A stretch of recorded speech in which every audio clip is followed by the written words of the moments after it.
Ethanol ethanol ethanol ഇപ്പോൾ recent ആയിട്ട് നമ്മളെ സോഷ്യൽ മീഡിയയിൽ ഏറ്റവും കൂടുതൽ ചർച്ച ചെയ്ത ഒരു വിഷയമാണ് E20 പെട്രോൾ അല്ലെങ്കിൽ എത്തനോൾ ബ്ലെൻഡഡ് ഫ്യൂൽസ്. ഇതിന്റെ അഡ്വാൻറ്റേജിനും ഡിസഡ്വാൻറ്റേജിനും ഒക്കെ പറ്റിയിട്ട് പൊതുജനങ്ങൾക്ക് ഇപ്പോൾ കുറച്ചൊരു ഐഡിയ കിട്ടിയിട്ടുണ്ട്. കറന്റ് സിറ്റുവേഷനിൽ അഡ്വാൻറ്റേജിനെക്കാട്ടും കൂടുതൽ ഡിസഡ്വാൻറ്റേജ് ആണ് ഉണ്ടാവാൻ പോകുന്നത്. നമ്മൾ ഫസ്റ്റ് ഫേസ് ചെയ്യാൻ പോകുന്ന ഇഷ്യൂ എന്ന് പറഞ്ഞു കഴിഞ്ഞാൽ മൈലേജ് ഡ്രോപ്പ് ആണ്.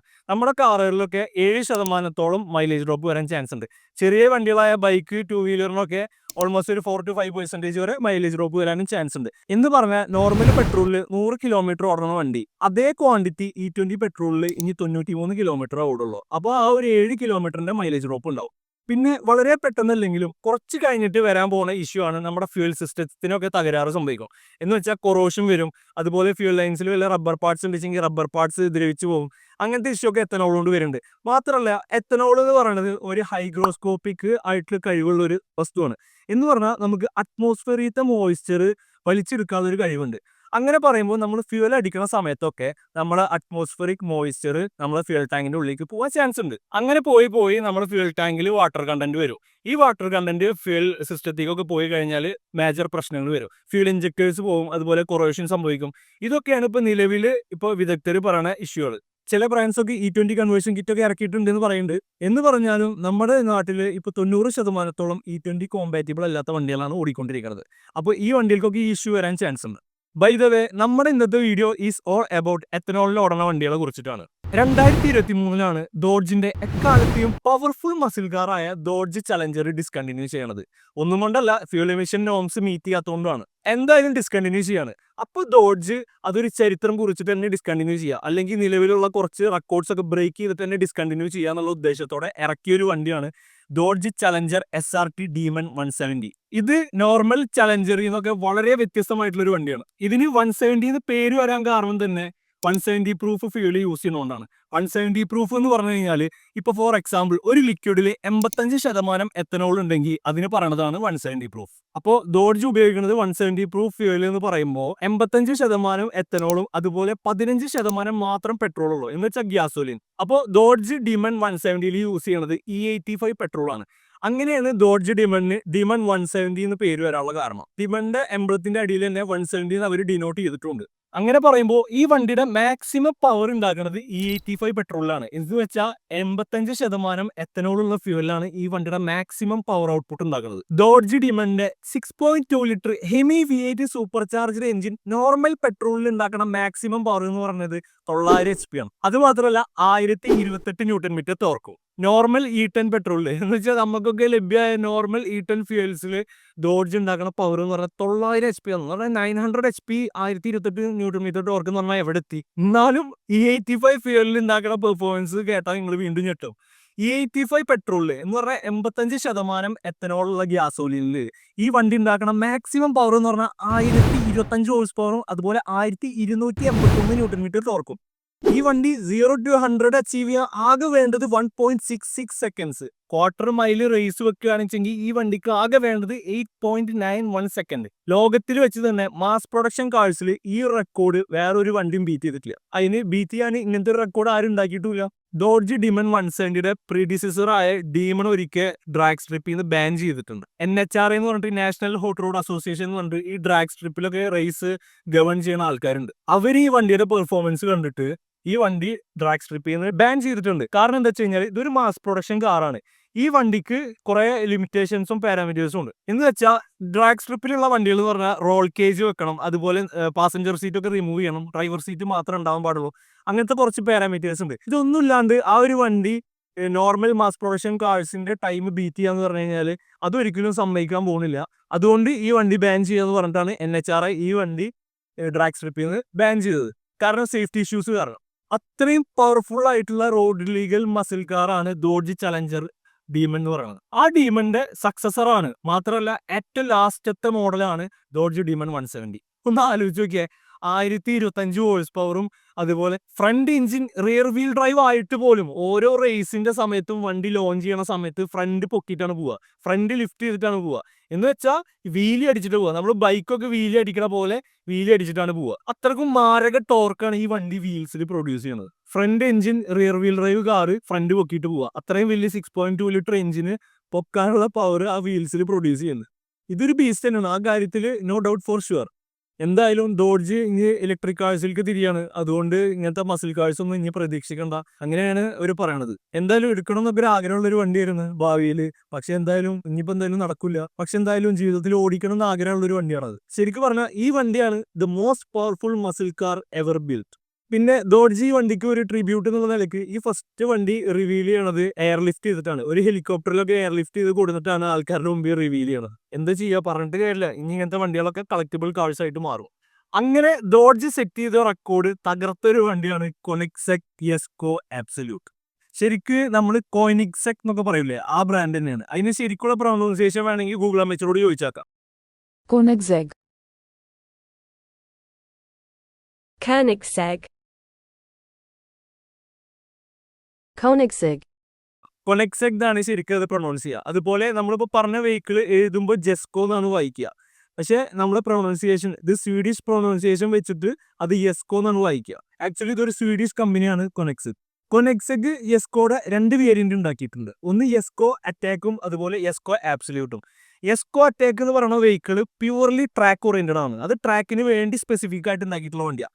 യെസ്കോ ആബ്സല്യൂട്ട് എന്ന് പറയുന്നത് സ്ട്രേറ്റ് ലൈൻ സ്പീഡും അതുപോലെ straight line speed high speed റണ്ണിനൊക്കെ വേണ്ടിയിട്ടും അതുപോലെ സ്പീഡ് ടെസ്റ്റിന് വേണ്ടിയിട്ട് ഉണ്ടാക്കിയിട്ടുള്ള വണ്ടിയാണ്. ഈ ഒരു വണ്ടിയാണ് ഡോഡ്ജ് SRT ഡീമൺ 170 2023 ഉണ്ടാക്കിയ റെക്കോർഡ് പൊട്ടിച്ചത്. ക്വാർട്ടർ മൈൽ ഡ്രാഗ് റേസ് വെറും 8.88 സെക്കൻഡിലാണ് പൊട്ടിച്ചത്. എന്ന് വെച്ചാൽ 3 സെന്റി സെക്കൻഡ്സിന്. Dodge Challenger SRT Demon 8.91 second ആണെങ്കിൽ ഈ വണ്ടി 8.88 സെക്കൻഡിനാണ് പൊട്ടിച്ചത്. 89, 90, 91 3 സെന്റി സെക്കൻഡ്സിന്. ഈ വണ്ടിയിൽ വരുന്ന എഞ്ചിൻ എന്ന് പറഞ്ഞാൽ ഒരു 5 ലിറ്റർ ട്വിൻ ടർബോ ചാർജ്ഡ് എഞ്ചിനാണ്. അത് നോർമൽ പെട്രോളിൽ ഉണ്ടാക്കുന്ന മാക്സിമം പവർ എന്ന് പറഞ്ഞാൽ 1280 ഹോഴ്സ് പവർ ആണ്. അതുപോലെ തന്നെ 1000 ന്യൂട്ടൺ മീറ്റർ ടോർക്കും. നോർമൽ പെട്രോൾ എന്ന് പറഞ്ഞു കഴിഞ്ഞാൽ നമ്മളിപ്പോൾ ഡോഡ്ജിൽ പറഞ്ഞ പോലെ E10 പെട്രോൾ ഇല്ലേ, അതിലുണ്ടാക്കുന്ന പവറാണ് 1280 ഹോഴ്സ് പവർ. ഈ വണ്ടിയിലും E85 പെട്രോൾ യൂസ് ചെയ്താലാണ് ഇതിന്റെ മാക്സിമം പവർ ഔട്ട്പുട്ട് നമുക്ക് ലഭിക്കുള്ളൂ. അപ്പോൾ E85 പെട്രോൾ യൂസ് ചെയ്താൽ ഈ വണ്ടി ഉണ്ടാക്കുന്ന മാക്സിമം പവർ എന്ന് പറയുന്നത് 1600 ഹോഴ്സ് പവർ അതുപോലെ 1500 ന്യൂട്ടൺ മീറ്റർ ടോർക്കാണ്. ഈ വണ്ടി ഒരു മിഡ് എഞ്ചിൻ കാറാണ്. മാത്രമല്ല അത് അൾട്രാ ലൈറ്റ് വെയിറ്റ് ആണ്. കാർബൺ ഫൈബർ കൊണ്ടാണ് ഈ വണ്ടി മൊത്തം ഉണ്ടാക്കിയിട്ടുള്ളത്. പക്ഷേ ഡോഡ്ജിന് വെച്ച് നോക്കുമ്പോൾ ഡോഡ്ജ് എന്ന് പറഞ്ഞ ഒരു ക്ലാസിക് ഡിസൈനിൽ തന്നെയാണ് വന്നിട്ടുള്ളത് ഡോഡ്ജ് ഡീമൺ 170. എന്നിട്ട് പോലും ആ വണ്ടി ക്വാർട്ടർ മൈൽ 8.91 സെക്കൻഡ് എടുത്തു എന്ന് പറഞ്ഞു കഴിഞ്ഞാൽ അത് അത്ഭുതമാണ്. രണ്ടും 2 എക്സ്ട്രീമിൽ നിൽക്കുന്ന വണ്ടിയാണ്. ഒന്ന് ഹൈപ്പർ കാറും അതുപോലെ ഒന്ന് മസിൽ കാറും. രണ്ടും ഒരു സംബന്ധവുമില്ല. കൊനെക്സെക്കിന് റെക്കോർഡ് ബ്രേക്ക് ചെയ്യാൻ ഭയങ്കര ഇഷ്ടമാണ്. ഇവര് തന്നെ ഉണ്ടാക്കി വെച്ച റെക്കോർഡ് ഇവര് തന്നെ ബ്രേക്ക് ചെയ്യും. കുറച്ച് മുന്നേ ഇവര് ഹൈ സ്പീഡ് റണ്ണ് ടെസ്റ്റ് നടത്തിയിട്ടുണ്ടെന്ന്. ഹൈ സ്പീഡ് റണ്ണും അതുപോലെ ബ്രേക്കിംഗ് ടെസ്റ്റും കൂടിയിട്ടുള്ളതാണ്. 0 to 400 അതുപോലെ 400 to 0. അപ്പോൾ വണ്ടി നിന്നോടത്തുനിന്ന് ആക്സിലറേറ്റ് ചെയ്തിട്ട് 400 km/h എത്തുന്നു. അപ്പൊ തന്നെ ബ്രേക്ക് ചെയ്ത് 400 0 എത്തിക്കുന്നു. ഇതാണ് റേസ്. ഈ വണ്ടിക്ക് ആ ഒരു റേസിന് വേണ്ടി വന്ന അല്ലെങ്കിൽ ആ ഒരു ഇവന്റിന് വേണ്ടി വന്ന സമയം എന്ന് പറഞ്ഞത് വെറും 27 സെക്കൻഡാണ്. ആ റെക്കോർഡാണ് ഈയിടെ വീണ്ടും അവർ പൊട്ടിച്ചു. 25.21 സെക്കൻഡ് കൊണ്ട് അവർ 0 to 400 എത്തി. 400 0 എത്തി. ഒന്ന് ആലോചിച്ചു നോക്കി, 21 സെക്കൻഡ് ഒരു വണ്ടി 400 സ്പീഡിൽ പോയിട്ട് ബ്രേക്ക് പിടിച്ച് വീണ്ടും നിർത്തിയോ. ഓൾറെഡി 27 സെക്കൻഡ് തന്നെ ബുഗാട്ടി ചിറോന്റെ റെക്കോർഡ് അന്ന് തന്നെ അവർ തകർത്തു. പക്ഷേ ഇപ്പൊ റീസെന്റ് ആയിട്ട് വീണ്ടും അവരുടെ റെക്കോർഡ് തന്നെ അവർ തകർത്തു. 2 സെക്കൻഡ് ഗെയിൻ എന്നൊക്കെ പറഞ്ഞു കഴിഞ്ഞാൽ അത് വലിയൊരു ഗെയിൻ തന്നെയാണ്. പിന്നെ ഈ കൊനെക്സെക് യെസ്കോ തന്നെ വേറൊരു ഹൈ സ്പീഡ് റണ്ണിൽ ഇതുപോലെ ക്വാർട്ടർ മൈൽ 8.77 സെക്കൻഡ്സ് കൊണ്ട് എത്തി എന്നുള്ളൊരു റെക്കോർഡ് ഉണ്ട്. പക്ഷെ അതൊരു ഒഫീഷ്യൽ അല്ല. അതുകൊണ്ട് തന്നെ അവര് അങ്ങനെ പറയണില്ല. ഒഫീഷ്യൽ റെക്കോർഡ് പറഞ്ഞത് 8.88 സെക്കൻഡ് ആണ്. എത്തനോൾ ഫ്യൂൽ ചെയ്യുന്ന ഇത്രയൊക്കെ പവർ ഉണ്ടാക്കാൻ പറ്റുമെന്ന് ഈ 2 വണ്ടികൾ കണ്ടിട്ടാണ് ഞാൻ മനസ്സിലാക്കിയത്. സത്യം പറഞ്ഞാൽ എത്തനോൾ എന്ന് പറഞ്ഞാൽ പ്യൂർ ആൽക്കഹോളാണ്. ഈ ആൽക്കഹോള് കണ്ടന്റ് കൂടുതലുള്ള ഈ ഫ്യൂലാണ് ഇത്ര പവർ ഉണ്ടാക്കുന്നത്. കള്ളു കുടിച്ചാൽ നമ്മളോടൊക്കെ ആൾക്കാർ പാമ്പായി എടുക്കും. പക്ഷെ വണ്ടിയിൽ ഇത് ഒഴിച്ചു കഴിഞ്ഞാൽ എത്ര പവർ ഉണ്ടാക്കുന്ന ആരുണ്ട്? ജസ്റ്റ് ഒരു ഫണ്ണായിട്ട് പറഞ്ഞോട്ടോ. യെസ്കോ ആകെ 125 ലിമിറ്റഡ് യൂണിറ്റ്സ് ആണ് ഉണ്ടാക്കിയിട്ടുള്ളൂ. അതുപോലെ തന്നെ ഡോഡ്ജ് ഡീമൺ 170 ആകെ 3300 യൂണിറ്റ് തന്നെ ഉണ്ടാക്കിയിട്ടുള്ളൂ. പക്ഷെ ഇതിലൊരു ഫൺ ഫാക്ട് ഉണ്ട്.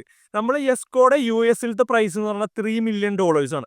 അത് നമ്മൾ റഫ്ലി നമ്മുടെ ഇന്ത്യൻ റുപ്പീസിലേക്ക് 88 റുപ്പീസ് വെച്ച് കൺവേർട്ട് ചെയ്യുകയാണെങ്കിൽ നമുക്ക് കിട്ടുന്നത് 26,40,00,000 രൂപയാണ്. പക്ഷെ ഡോഡ്ജിന് നോക്കുമ്പോൾ അത് 90,000 സംതിങ് ഡോളേഴ്സ് ആണ്. എങ്ങനെ നോക്കുകയാണെങ്കിലും അണ്ടർ 1 crore, നമ്മളൊരു 1 crore വെച്ചിട്ട് തന്നെ കൂട്ടാം. ഡോഡ്ജ് ലിമിറ്റഡ് നമ്പർ ആയിട്ട് ഇറക്കിയത് 3300 വണ്ടികളാണ്.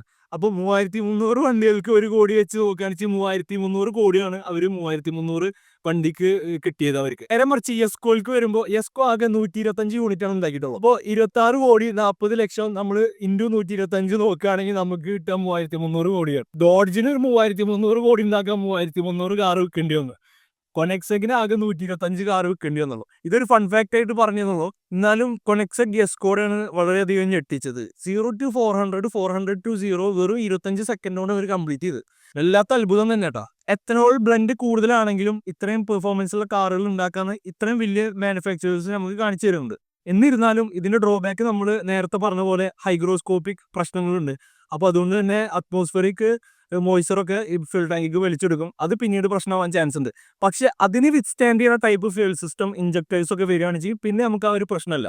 അപ്പോൾ നമുക്ക് എമിഷനിലൊക്കെ നല്ല കൺട്രോൾ വരും. കാർബൺ ഡൈ ഓക്സൈഡ് എമിഷനൊക്കെ കുറക്കാൻ പറ്റും. എന്തെന്ന് വെച്ചാലും നമ്മളെ ഫോസിൽ ഫ്യൂൽസ് ബേൺ ചെയ്യണ അത്രയും പ്രശ്നം വരില്ല ഇങ്ങനത്തെ എത്തനോൾ ബേൺ ചെയ്യുമ്പോൾ. പക്ഷേ ഫ്യൂൽ എഫിഷ്യൻസി കാര്യമായിട്ട് കുറയും. എത്തനോളിന്റെ എനർജി ഡെൻസിറ്റി വളരെ കുറവായതുകൊണ്ട് തന്നെ വേഗം കത്തിത്തീരും. അപ്പോൾ അതിനനുസരിച്ചിട്ട് ഫ്യൂലിന് റേറ്റ് കുറയ്ക്കുകയാണെന്ന് വെച്ചെങ്കിൽ അഫോർഡബിലിറ്റി എന്നുള്ളൊരു ഫാക്ടർ വരുമ്പോൾ ആൾക്കാർക്ക് പിന്നെ അതൊരു പ്രശ്നമാവില്ല. ഇനി ബാക്ക് ടു നമ്മുടെ E20 വിഷയത്തിലേക്ക്. ഇപ്പോൾ E20 ഫ്യൂവല് ഇവരെന്ത് തേങ്ങ കണ്ടിട്ടാണോ ഒറ്റയടിക്ക് E20ക്ക് കൺവേർട്ട് ചെയ്യണം എന്ന് പറഞ്ഞാൽ ജനങ്ങൾ എങ്ങനെ ഇത് അക്സെപ്റ്റ് ചെയ്യുക? അപ്പോൾ ഈ നിരത്തിൽ ഓടുന്ന 90% വണ്ടികളും E10 പെട്രോൾ അല്ലെങ്കിൽ E20 കോമ്പാറ്റിബിൾ ആയിട്ടില്ലാത്ത വണ്ടികളാണ്. ഈ വണ്ടികൾക്ക് വരുന്ന പ്രശ്നങ്ങളാണ് നമ്മൾ മേൽ പറഞ്ഞ ഫ്യൂൽ ഇഞ്ചക്ഷൻ പോവും, അതുപോലെ ഫ്യൂൽ സിസ്റ്റം മൊത്തം കംപ്ലീറ്റ്ലി പോവും, അതുപോലെ റബ്ബർ ടിയർ ഡൗൺ ആവും, അങ്ങനത്തെ കുറേ ഇഷ്യൂസ് വരുന്നുണ്ട്. അപ്പോൾ ഒരു 2023 ശേഷമുള്ള വണ്ടികളാണ്, 2023 ഏപ്രിലിന് ശേഷമുള്ള വണ്ടികളാണ് E20 കോമ്പാറ്റിബിൾ എന്ന് ഇവർ പറയുന്നുണ്ട്, മാനുഫാക്ചറേഴ്സ് പറയുന്നുണ്ട്.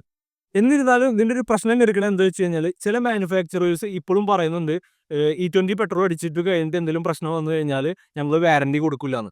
അപ്പോൾ ഒരു 2022 ലാസ്റ്റിലൊക്കെ ഒരു വണ്ടി എടുത്ത ഒരാൾ വിത്ത് എക്സ്റ്റൻഡഡ് വാറണ്ടി കൊണ്ട് ഒരു 5 വർഷം, ചില മാനുഫാക്ചറേഴ്സൊക്കെ 6 വർഷമൊക്കെ കൊടുക്കുന്നുണ്ട്. അപ്പോൾ അങ്ങനെ എക്സ്റ്റൻഡഡ് വാറണ്ടി എടുത്തിട്ടുള്ള വണ്ടികൾക്ക് പ്രശ്നം വന്നു കഴിഞ്ഞാൽ അത് മാറ്റി കൊടുക്കില്ല എന്നുണ്ടെങ്കിൽ പിന്നെ കസ്റ്റമേഴ്സ് എന്താ ചെയ്യുക? അതുപോലെ ഇൻഷുറൻസ് കമ്പനികൾ ഇൻഷുറൻസ് കൊടുക്കില്ല എന്നൊക്കെ പറഞ്ഞാൽ അതൊക്കെ എവിടുത്തെ ന്യായമാണ്? ഇതിനെതിരൊക്കെ നമ്മൾ എന്തായാലും ശക്തമായി കൃത്യമായും ശക്തമായും നമ്മൾ പ്രതികരിക്കണം. ഇതൊന്നും നടക്കണ കേസല്ല. ഇതിനൊക്കെ നമുക്ക് പ്രോപ്പർ ഗവൺമെന്റിന്റെ സപ്പോർട്ടും വേണം, എല്ലാതും വേണം. ഇങ്ങനത്തെ കാര്യത്തിനൊക്കെ നമ്മൾ എന്തായാലും പ്രൊട്ടസ്റ്റ് ചെയ്യണം. കാരണം ഒന്ന് ആലോചിച്ച് നോക്ക്, എല്ലാവർക്കും ഇപ്പോൾ ഇനി ഒരു പുതിയ വണ്ടി അഫോർഡ് ചെയ്യാൻ പറ്റിക്കോളണമെന്നില്ല. ഇപ്പോൾ പുതിയ വണ്ടി ഇപ്പോൾ 2022 മേടിച്ച വണ്ടികൾ എന്ന് പറഞ്ഞാൽ അത്യാവശ്യം പുതിയ വണ്ടികൾ തന്നെയാണ്, 3 കൊല്ലം ആയിട്ടുള്ളൂ. അപ്പോൾ അങ്ങനെ പെട്ടെന്നുള്ളൊരു ഷിഫ്റ്റ് ഇത് വണ്ടികളുടെ കാര്യമായി ബാധിക്കും എന്നൊക്കെ പറഞ്ഞു കഴിഞ്ഞാൽ ഒരു കാർ ഓണർ എന്നുള്ള നിലക്ക് സത്യം പറഞ്ഞ ഒരു സമാധാനം പോണ പരിപാടിയാണത്. ഇപ്പോൾ കറണ്ട് സിറ്റുവേഷൻ വെച്ചിട്ടാണ് ഇപ്പോൾ പറയണത്. ഇത് കുറച്ച് മുന്നേ E20 ready, by the end of 2025 എല്ലാ വണ്ടികളും E20 കോമ്പാറ്റിബിൾ ആവണം എന്നൊക്കെ കുറേ മുന്നറിയിപ്പ് കൊടുക്കുകയാണെങ്കിൽ ഒരു 2020 മുതൽ തന്നെ മാനുഫാക്ചറേഴ്സ് ചിലപ്പോൾ ഇത് മാറ്റി തുടങ്ങിയിരുന്നു. അല്ലെങ്കിൽ BS6 കൺവേർഷൻ വരുന്ന സമയത്ത് തന്നെ ചിലപ്പോൾ ഇത് മാനുഫാക്ചറേഴ്സ് മാറ്റി തുടങ്ങിയിരുന്നു. ഇതൊരു സുപ്രഭാതത്തിൽ നാളെ മുതൽ നിങ്ങൾക്ക് E20 പെട്രോൾ കിട്ടുക. അപ്പോൾ E20 പെട്രോൾ എല്ലാവരും അടിച്ചോളണം. രാജ്യത്തിന് ഇമ്പോർട്ട് കുറക്കണം, 80% ഇപ്പോൾ ഇമ്പോർട്ട് ചെയ്താൽ മതി. അതുകൊണ്ട് രാജ്യത്തിന് ഗ്രോത്ത് ഉണ്ട്. പിന്നെ മറ്റേ നിതിൻ ഗഡ്കരിയുടെ മക്കൾക്കും അങ്ങേർക്കും പൈസക്കാരാവാം. അതൊക്കെയാണ് ഇതിൻ്റെ കാര്യം. നോർമൽ ജനങ്ങൾക്ക് ഇതുകൊണ്ടൊരു ലാഭമില്ല. E20 പെട്രോൾ വന്നു വെച്ചിട്ട് E20 പെട്രോളിൻ്റെ പ്രൈസ് ഇട്ട് കുറയണമില്ല. ഇതൊക്കെ എന്തായാലും പ്രതികരിക്കേണ്ട ഒരു ഇഷ്യൂ തന്നെയാണ്. പിന്നെ ഈ വീഡിയോയിൽ നമ്മൾ പ്രതീക്ഷിക്കുന്നത് പറഞ്ഞു കഴിഞ്ഞാൽ 500 ലൈക്കാണ്. അപ്പോൾ എല്ലാവരും ലൈക്ക് ചെയ്യുക. അതുപോലെ തന്നെ വീഡിയോ ഇഷ്ടമായ സബ്സ്ക്രൈബ് ചെയ്യാൻ മറക്കണ്ട. പിന്നെ ഹൈപ്പ് എന്നുള്ള ഓപ്ഷൻ ഉണ്ടെങ്കിൽ അതൊന്ന് ഹൈപ്പ് ചെയ്ത് വിട്ടു. ഇത്രയൊക്കെ തന്നെയുള്ള ഇന്നത്തെ video. So thanks for watching guys. Will see with another video.